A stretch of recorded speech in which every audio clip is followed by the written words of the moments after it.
इस वीडियो में हम एक्सरसाइज 12.2 से क्वेश्चन नंबर 7 को सॉल्व करेंगे।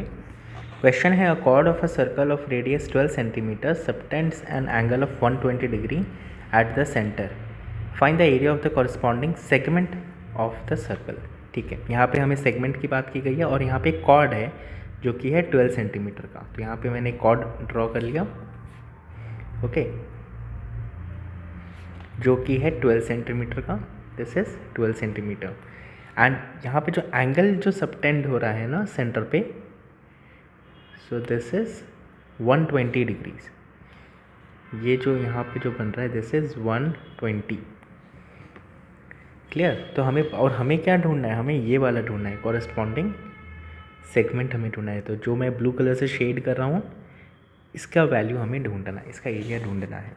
तो ये तो बहुत ही सिंपल सा, हम बार बार इसी तरह के क्वेश्चन सॉल्व कर रहे हैं। सो ये क्या है, एरिया ऑफ सेगमेंट।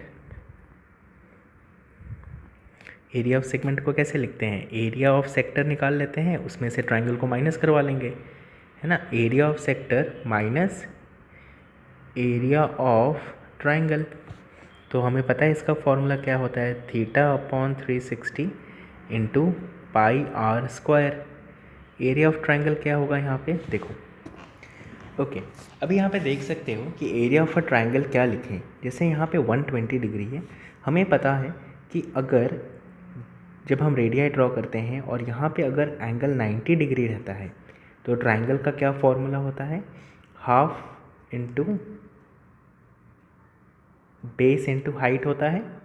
ठीक है, उसी तरह अगर यहाँ पे जो एंगल सबटेंड हो रहा है सेंटर पे, अगर ये 60 डिग्री का होता है तो हम कौन सा फॉर्मूला यूज़ करते हैं, इक्विलैटरल ट्राइंगल का, दैट इज़ √3/4 साइड स्क्वायर, है ना। बट यहाँ पे देखो कि ना ही 90 है ना ही 60, यहाँ पे 120 है।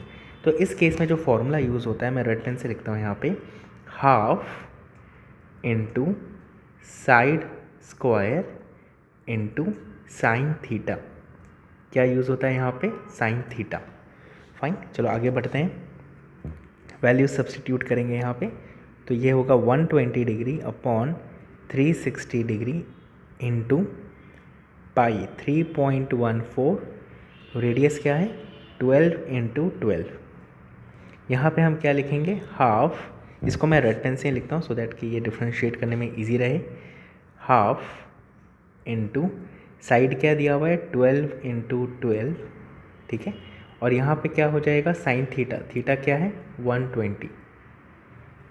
फाइन, आगे बढ़ते हैं। सो नाउ दिस इज, इसको कैंसिल करते हैं, 0 0 कैंसिल, 12 1 ज़ा 12 3 ज़ा 3 1 ज़ा 3 4 ज़ा। तो क्या मिलेगा हमें 150.72 माइनस, यहाँ पे कैंसिलेशन करते हैं, 2 1 ज़ा 2 6 ज़ा, ओके।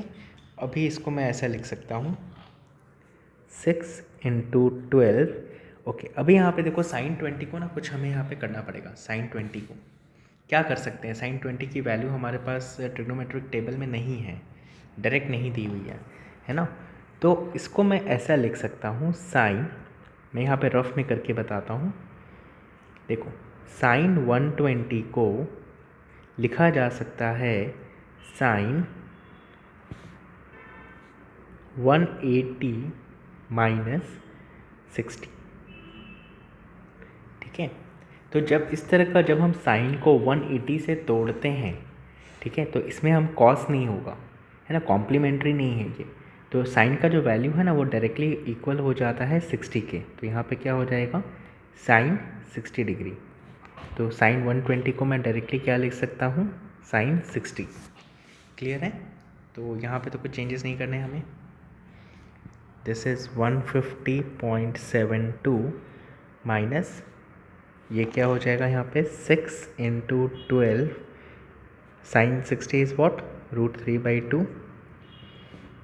तो 2 1 सा, इसको 6 से कैंसिल कर देते हैं, तो 12 को कैंसिल किया तो 6 आया यहाँ पे। सो दिस इज़ 150.72 माइनस 6 6 36, और √3 की वैल्यू होती है 1.73।